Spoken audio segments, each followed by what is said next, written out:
Hello, and welcome to another episode of Coffee with Caprill. I want to talk about numbers today, specifically numbers as they are reported by the media. There was a time when you would hear possibly that the Dow was down 200 points and it had some meaning. What do you mean it had meaning? Well, think about it. Back when the Dow was trading at, say, 5,000, a 200-point drop was a 4% decline. Now, that may sound a lot, and it is, but if you look at statistically what the one-day amounts are that the Dow is likely to move up or down at any one time, a 2% swing is pretty much in line with normal statistics, all right? Now, today, we're trading at like 40,000. So what's a 400-point movement? Well, 400-point movement is only 1%, right? So is that weird? I mean, is that a bad day? Well, it's a normal day, all right? If you're down 1% in a given day, that's no reason to panic. That's no reason to get excited. In fact, you know, if the Dow is down 1,000 points, it's only a 2.5-point spread, all right? Now, if it was down in one day 8,000 or 10,000, yeah, I mean, now you're looking at some real pain. Doesn't mean it can't come back. It always has. But you got to be careful because the media always wants to report things in a way that sound alarming. So if they say to you, oh, the Dow was down 1%, doesn't get you all excited. Or if it was up 1%, doesn't get you all excited. So instead they use the points, right? Oh, the Dow was up 400 points. Oh, great day. No, normal day. Normal day. Okay?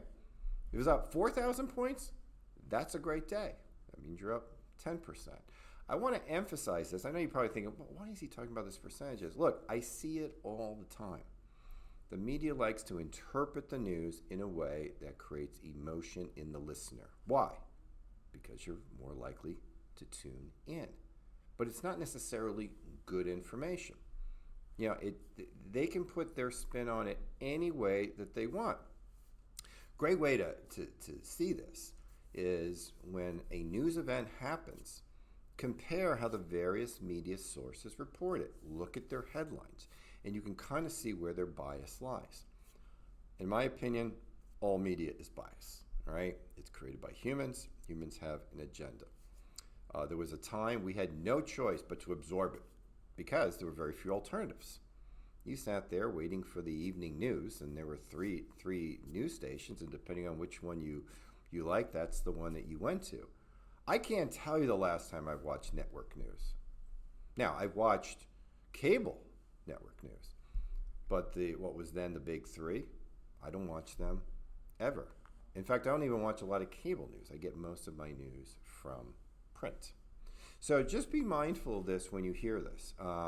We're at a period right now here in May where I think if I was to ask an uninformed person how they think the world investment markets are doing, they'd probably say terribly, and yet they'd be wrong. International markets are doing fabulously. Bond markets are holding just fine. U.S. stocks are down a little bit, but within their normal range.